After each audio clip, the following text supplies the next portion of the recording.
like what made you first realise that you wanted to pursue this career? I think what made me realise that I wanted to pursue fashion was when I was I've always loved fashion, I've always loved dressing up, especially for special occasions, when it was like a family wedding or any sort of special occasion where we had to get dressed. We always had to go and find a garment, and most times you go to the stores and you can't find what you want to wear, or it's not long enough, or it's not the right colour. And I had ideas of what I wanted to look like, but couldn't find a dress or a garment that suits that style. So my mum was a seamstress, and she would make our garments if we had like a family wedding or something. So it got to a point where we could design like what the ideas that we had in our head, and my mum could make it for us. And then I think what made me really think that I wanted to go into this is when it came to designing my prom dress. And I literally designed it exactly how I wanted it, and the reception that dress got, and also the fact that I didn't have to worry about wearing a dress that someone else would have. Exactly. So it's more personal to you. Yeah. On my prom day, there was about 5 girls that wore the same dress. All the same. Because everyone got it from Misguided, and so everyone had like similar dresses, and no one had the same dress as mine because it was literally original and custom made. Oh, that's so amazing. Yeah, it felt so special. And on my prom, it was actually the same day as my 16th birthday. So it was like a double special day. Yeah. And everyone kept on asking me, where did you get your dress from? And then I said I made it. And the way I felt special on that day, I wanted to make other women feel that way. So that's when I decided to start thinking about how can I do this for other people. I think at that point I didn't necessarily think about making it a business, but I was just designing and then making for a few people here. Some people would see things that I would wear, and then they would ask me to make it for them. Yeah, well that's amazing though that you can make like people feel like that, and you know it was inspired by how you felt in that moment, and then you've just decided, you know, I just want to like use my talent to like make other people feel like that. Yeah. So I think that's amazing. Yeah, so you've kind of answered this, but like your overall aim as a brand and like as a designer is kind of like, would you say kind of making people feel like really, really special and like special occasion outfits, that's kind of your aim? Yeah, I feel like when it comes to special occasion outfits, there was a couple of reasons why I chose to venture into that sector of the fashion industry. One, because when it's a special occasion, you want to feel great, and what you wear definitely makes you feel empowered for whatever occasion you are going to attend. Most times when you have a party or a wedding, a woman's first thought is, what am I going to wear?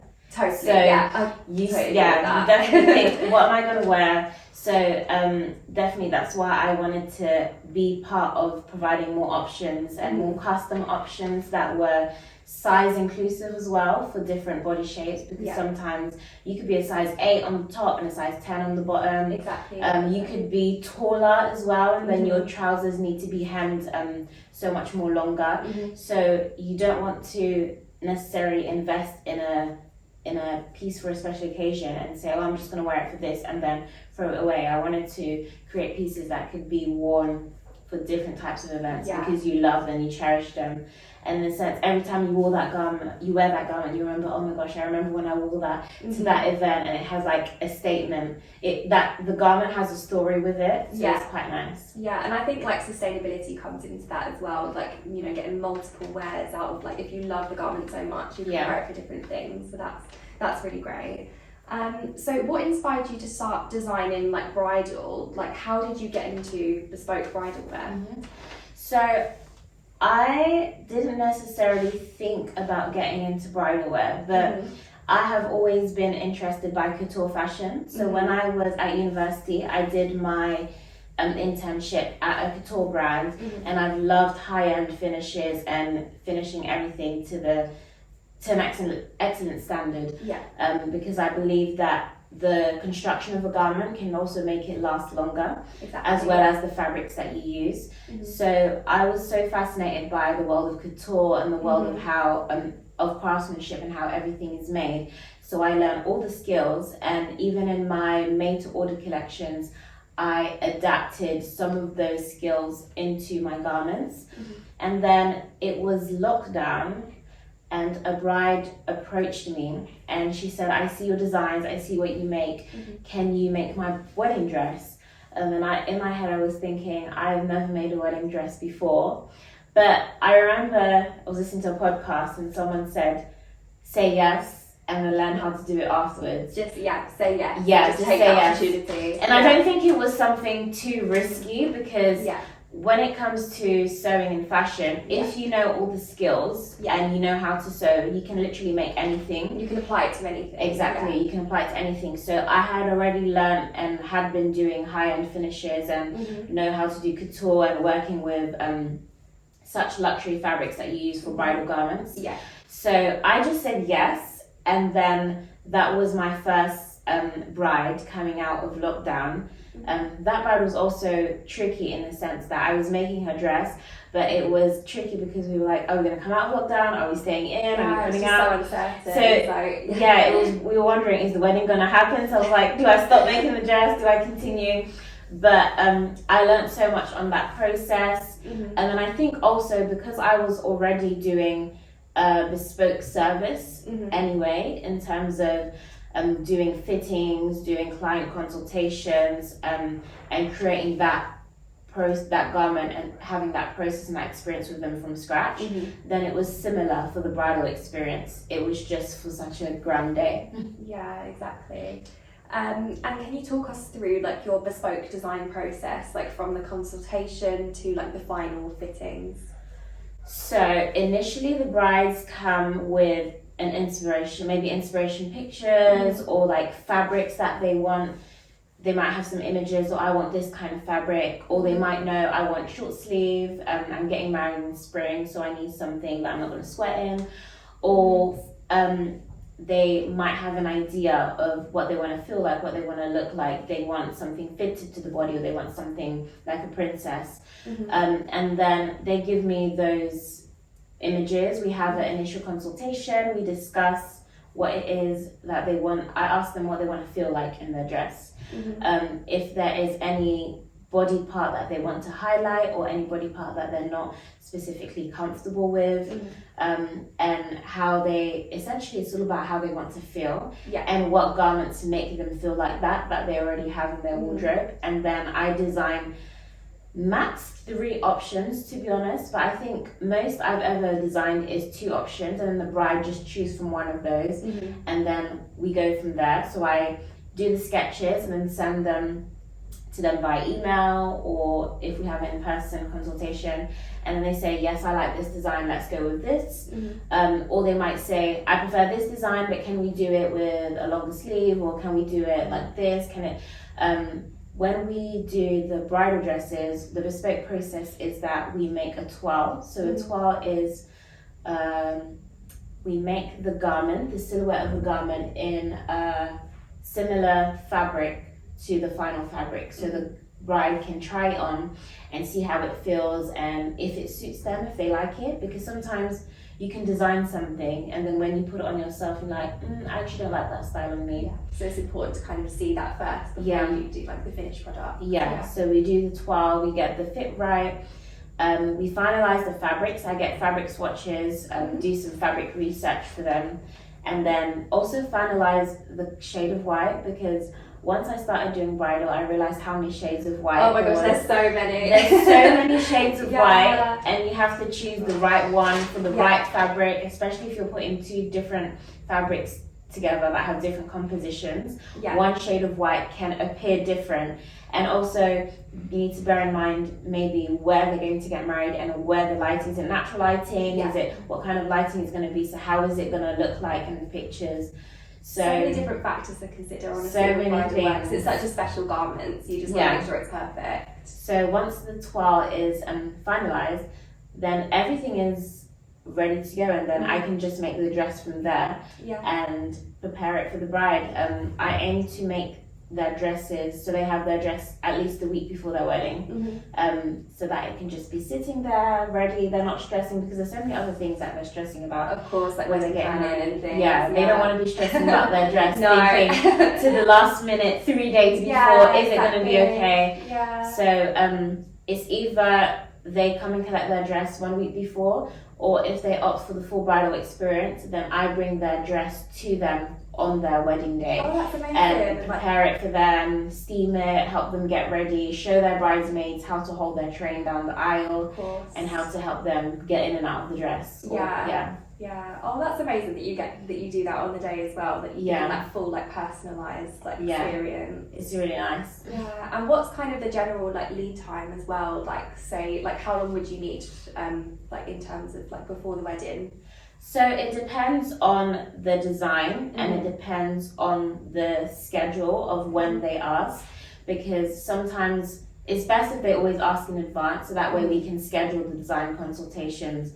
I've done a bridal dress in 3 months, and that is considered a rush order. It is, yeah. But I was able to do that because I focused on just that and making the dress, and it was quite a lot of handwork to do, so it was a lot of hours of hand stitching. I can imagine. But I think between 3 to 6 months to do the whole process. That is with the fittings, the consultation, the try-ons, and to the final sketch of the final day. I like to think that some bridal houses can take longer, even up to a year, and that can be because they're doing several bridal dresses at the same time. Exactly, or they're doing like alterations. But I like to keep the timeline short because one, also our body can fluctuate so much during that time, so you don't want to have to be doing too many alterations. But also I feel like as a person we change so much, and something that you may like, you might say actually I don't like this dress anymore. So I think it's nicer and better to keep that window shorter and closer to when you are actually going to get married, so you know, this is how I want to feel, this is what I want to look like. Yeah, totally. Yeah, I think that's a good way to think about it as well, just keeping that in mind. You know, your mind can change, and you know, and if you start closer to the time as well, it's obviously going to fit you a little bit better because our bodies do fluctuate. So I think in general, if they approach as soon as possible, like even if it's up to a year, it's better, and then we can schedule them in. But the process of making it would start between 3 to 6 months.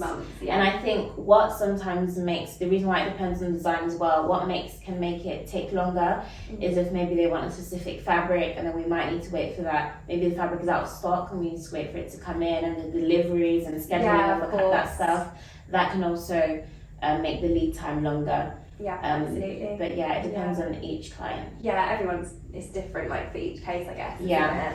Okay, cool. And how do you incorporate sustainability and like ethical practices into your work? Because I've seen on your website that that's like quite important to you. Yes, sustainability has always been important to me because I approach sustainability in the sense of stewarding what you have and making sure that you look after the resources that you have. And using what you have also so that you can make space for more. Yeah. So in terms of my fashion brand, it goes into the way that I produce the garments. First of all, we produce our pieces only on a made-to-order basis, which means we don't create more than the demand. So only when people place an order, then we create the garment. We have samples that people can try on and for reference, but we don't create something and then try and frantically sell it if it's not wanted, if it's not desired, if it's not needed. Also, in terms of when we're producing the garments, thinking about how we place it on the fabric. So the lay plan of how the patterns are placed, is it being cut in the most efficient way so that all pieces of the fabric are being used up?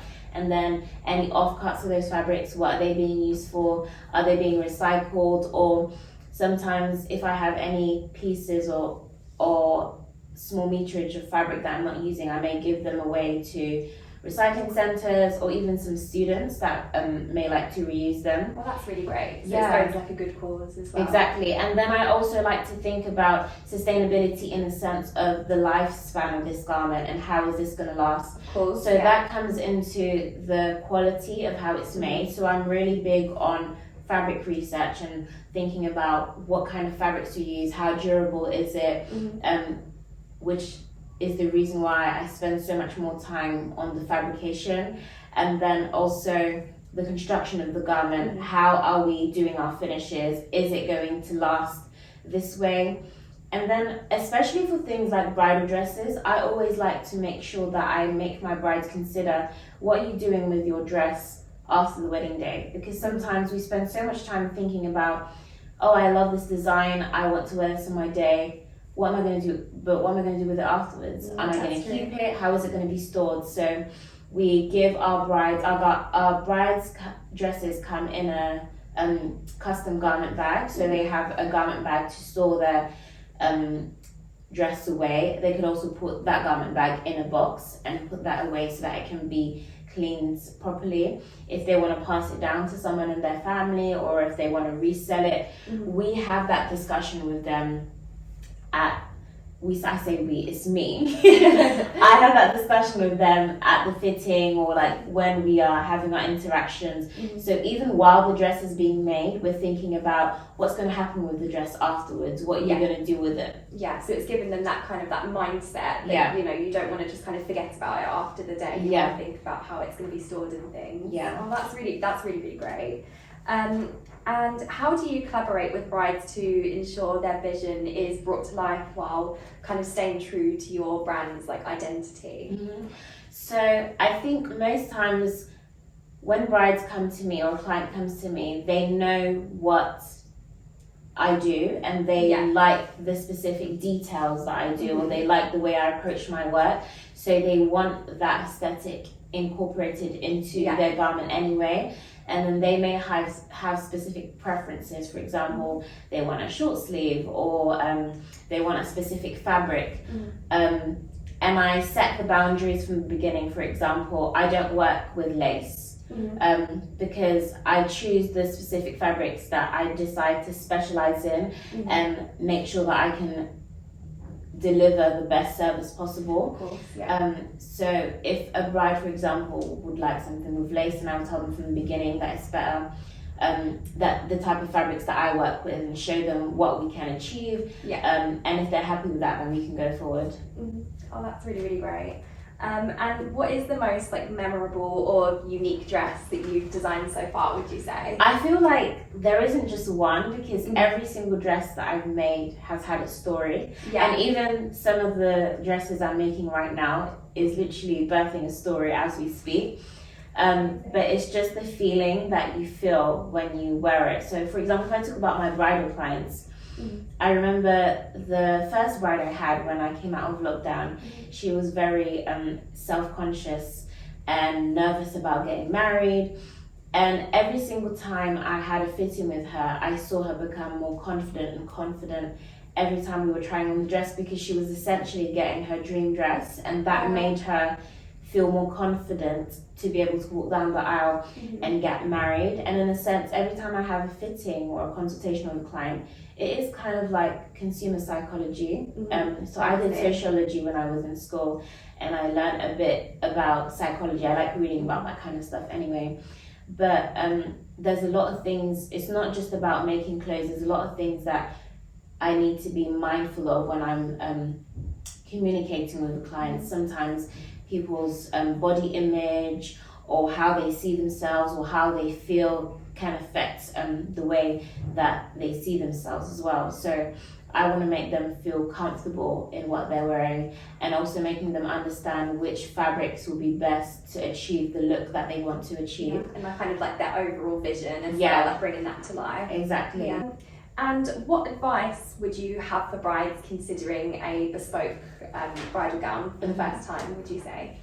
I would say if you are considering a bespoke bridal gown, have a couple ideas of what you want. Also understand that it's going to be exchange, like an experience between you and the designer. Yeah. So as much as the designer is going to be giving you input, we want your input as well. Of course. So it's kind of like a collaboration, working together to know what you want, and making our visions unite and come together so that we can create harmony in this dream dress that you want.